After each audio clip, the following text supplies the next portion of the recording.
भारतीय सिनेमा का विवादों से रिश्ता कोई नया नहीं है। लगभग हर साल कोई ना कोई फिल्म या वेब सीरीज ऐसी होती है जो रिलीज से पहले हंगामे में घिर जाती है। कभी धार्मिक भावनाएं आहत होने का आरोप लगता है, पीके वाली मूवी बना करके भगवान को गाल पर चिपका करके शंकर जी को बाथरूम में बंद करता है। भगवान के साथ खिलवाड़ किया जाए, क्या ये सही है? कभी इतिहास से छेड़छाड़ की बात होती है, तो कभी जाति और पहचान को लेकर बवाल खड़ा हो जाता है। ब्राह्मण अपमानित हो रहा है, ब्राह्मण लंगोट का ढीला होता है, ब्राह्मण ने समाज का निर्माण किया, ब्राह्मणों ने शिक्षा दी।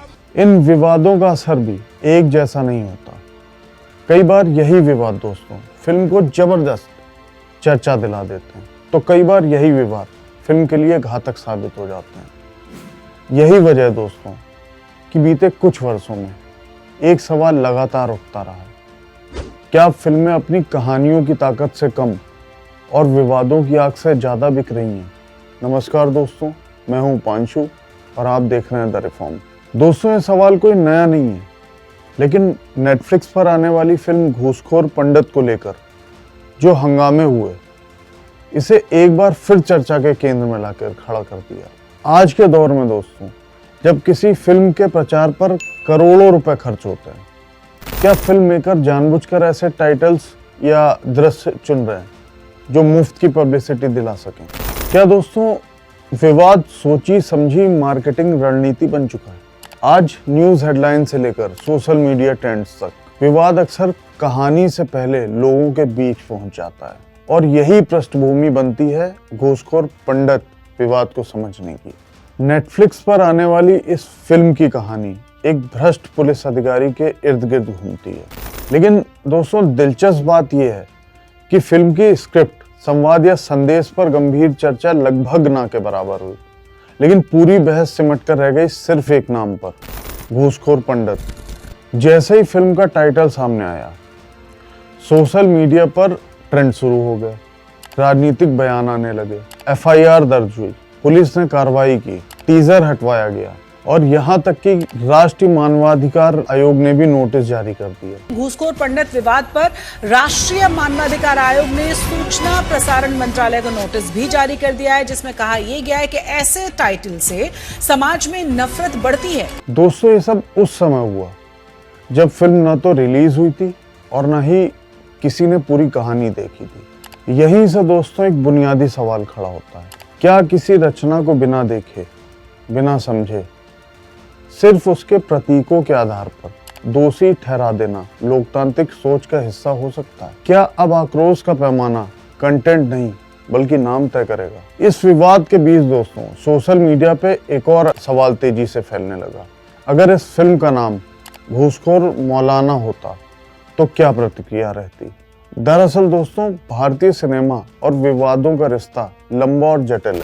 अतीत में कई फिल्में और वेब सीरीज ने सामाजिक, धार्मिक और जातिगत भावनाओं को छुआ है।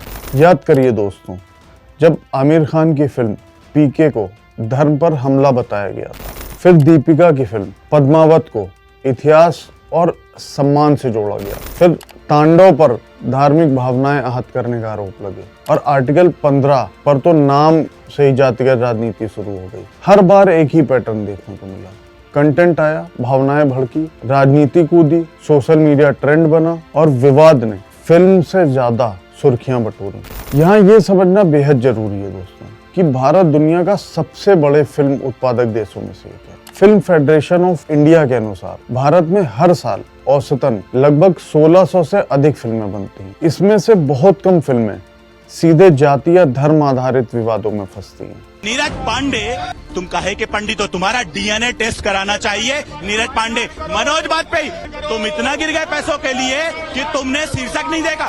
सूचना एवं प्रसारण मंत्रालय और NCRB के उपलब्ध आंकड़े बताते हैं दोस्तों कि फिल्मों के कारण वास्तविक सांप्रदायिक या जातिगत हिंसा 0.5% से भी कम मामलों में प्रमाणित हुई है। इसका अर्थ साफ है, समाज में उबाल अक्सर फिल्मों से नहीं बल्कि उन पर की जाने वाली राजनीतिक बयानबाजी से पैदा होता है।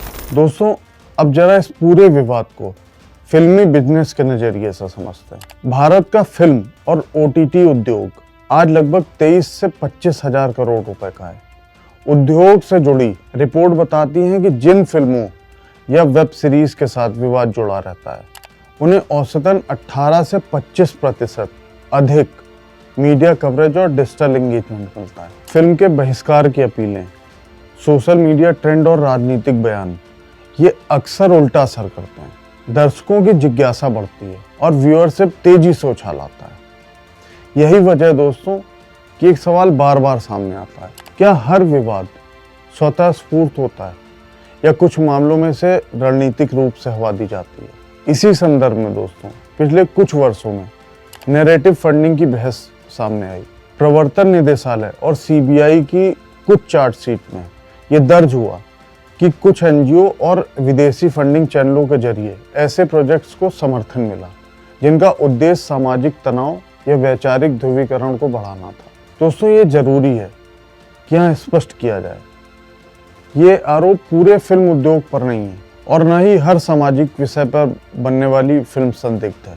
लेकिन दोस्तों ये तथ्य भी नज़रअंदाज नहीं किया जा सकता कि एजेंडा आधारित कंटेंट फंडिंग अब एक वास्तविक प्रलेखित चर्चा का विषय बन चुकी है। घूसखोर पंडित मामले में फिल्म के निर्माता नीरज पांडे और अभिनेता मनोज वाजपेयी दोनों ने साफ कहा, ये एक काल्पनिक कहानी है जिसमें पंडित सब सिर्फ किरदार का उपनाम है, किसी जाति का प्रतिनिधित्व नहीं है। इसके बावजूद प्रमोशन सामग्री हटानी पड़ी। दोस्तों इस पूरे घटनाक्रम का सबसे खतरनाक असर कलाकारों और समाज की मानसिकता पर पड़ता है। लेखक लिखने से पहले डरता है और अभिनेता हर किरदार निभाने से पहले संभावित विवाद का हिसाब लगाने लगता है। आम नागरिक भी दोस्तों अब हर शब्द बोलने से पहले सोचने पे मजबूर है कि कहीं उसे किसी पहचान से न जोड़ दिया जाए। हालांकि दोस्तों फिल्म घूसखोर पंडित के टाइटल को लेकर विवाद जारी है। पंडित और ब्राह्मण समाज के लोग विरोध कर रहे हैं। फिल्म मेकर नीरज पांडे ने स्पष्ट किया कि एक काल्पनिक पुलिस ड्रामा ही है और किसी जाति या समुदाय का अपमान नहीं करता। फिल्म के टीजर पर रोक लगा दी गई है और पूरी फिल्म रिलीज होने का इंतजार हो रहा है। आगे देखते हैं क्या होता है। दोस्तों फिर मिलेंगे किसी ऐसे ही टॉपिक के साथ। वीडियो पसंद आई तो कमेंट कर जरूर बताएं। चैनल को लाइक और सब्सक्राइब करना ना भूलें। बेल आइकन ज़रूर दबाएं दोस्तों ताकि हमारी हर वीडियो आप तक ज़रूर पहुंचे। तब तक के लिए धन्यवाद।